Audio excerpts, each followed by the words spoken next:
And you teach. So when you teach the students Yeah. in St. Mary's or Yeah. UBC or what, do you see those instincts in those students wanting to tell Indigenous stories from local cultures to local, do they see that? Or what are you seeing down? What would you say to them? What do you say to your students about that kind of reflex? I find actually it's kind of, I found a certain uniformity remarkably, whether I was at Mount Allison for 2 years and now I'm out at UBC, but I've taught in high school festivals and stuff too. Usually, I always start by saying, what theater have you seen and why are you here? And they've almost always done a high school musical. That is usually their only theatrical reference. Sometimes they've seen a Shakespeare play. Sometimes they might have been to Mirvish on a trip or something, or they might have seen something. But generally they've been in their high school drama class, they've enjoyed that, they've had fun, and they've been in musicals, or maybe they've done improv, this kind of thing they do in school. They may or may not have ever seen a so-called straight play, but without music. Funny that we call those straight plays, eh? So there's usually, what I always do, whatever I'm teaching, whether I'm teaching acting, directing, playwriting, or critical analysis, doesn't matter. I always make my syllabus Canadian plays, always. Because at least they'll have read some Canadian plays when they leave, even if they're never going to be playwrights, actors, but they've read Canadian plays. And this is kind of like a personal little thing that I do, and it always works, and there's a tremendous range. Jerry Wasserman has some fantastic anthologies, as you know. What plays do you choose? Well, to keep costs down, I always try and get them an anthology because they can't afford to buy. So Saltwater Moon. So what? Saltwater Moon. What are No, well, it kind of depends what's in the anthology, right? So if it's an acting thing, there are books of scenes, right, with Canadian plays, which would probably contain Saltwater Moon and contain. Glen? Pardon? Glen? Maybe. Half-Life? Pardon? Half-Life? Sometimes. John, like, and what I'm asking is, yeah. do they include the more accessible ones, playwrights, or do they include the John Mightons as well? Oh God, David yes. Youngs? Well, no. What I would always, like, if I look at Wasserman's anthology, it starts with a Robert Lepage, I think. It has Glace Bay Miners Museum in it. It has Scorched in it. It has bio boxes in it. It has Tempting Providence in it. So it's a wonderful range. He's put together a terrific range, terrific. And I thank him for that because it's very difficult to teach if you have to go and buy every book. And so whether I'm teaching acting or playwriting or whatever, I will try and have a Thomson Highway in there, try and have a Michel Tremblay in there, but you can't put them all in, but you try and cover maybe at least 10 so that they've at least had a window on it. And there's so much to be discovered. The beautiful thing is they discover so much about their own country because I'll tell you, this country, as you know, it's a string of pearls. It's not, it's a series of islands. And the kids at UBC haven't got a clue about anything east of Toronto. Usually they don't have a clue about anything east of the Rockies. But Tempting Providence and Glace Bay Miners Museum, they're like, whoa, like what's going on out there? Like these like, wow. And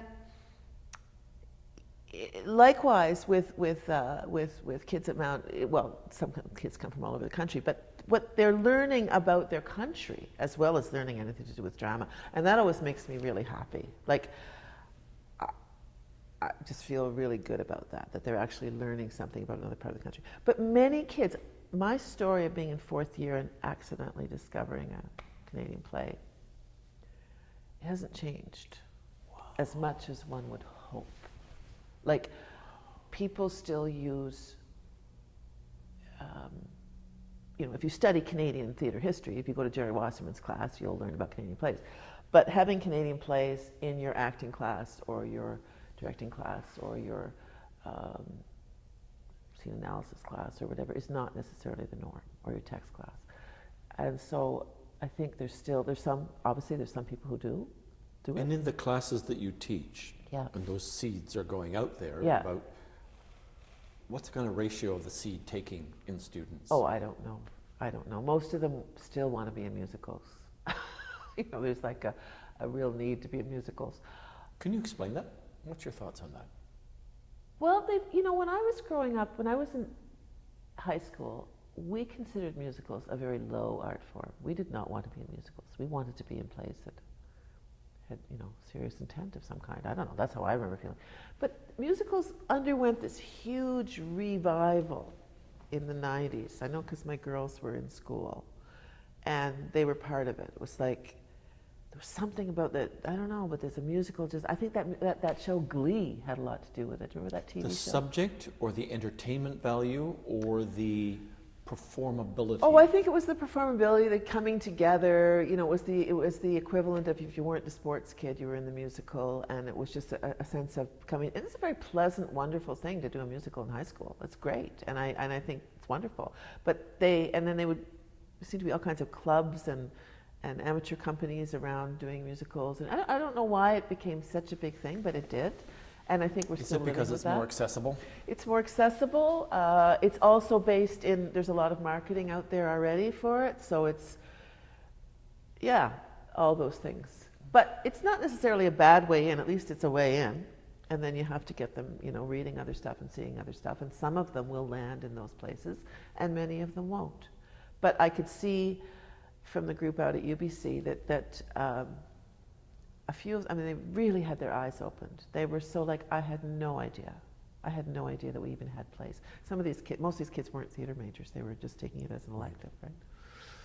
So that always makes me feel really good. Just if I can get it out to a few people, it always feels really good. And it also reminds me of how little beyond our own little world. The world of Canadian plays, we've got so much work to do. You don't find them in libraries. You don't find them in bookstores. You can go into a really good bookstore, arty kind of bookstore, and the drama section will still be Shakespeare and maybe some Arthur Miller or something. And maybe a few discarded Thomson highways because somebody had it on a class. But you don't see any kind of range. And now we've lost theater books. This is a huge problem. I go into a local library. I don't see Canadian plays. We don't exist. We simply don't exist. I don't know what we're going to do about that.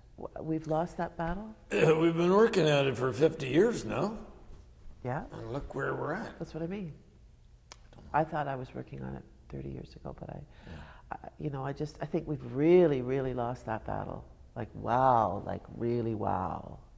I can't say to people, oh yeah, well, go get the play in your local library. It's never there. At Dal, this is a funny story, they keep Canadian plays in special collections. You have to go in and sign them out and bring them back. You can't leave the room. You can't leave the room. Well, maybe you have special permission, you can leave the room. But yeah, it's not part of the library. They're considered an old, like an original. Sort them out. Go and sort them out, Mary. Well, Go you and sort have 'em so out. much energy, Get in there. Robert. There's only so many hours in the day. Come on. No, I'm getting really tired.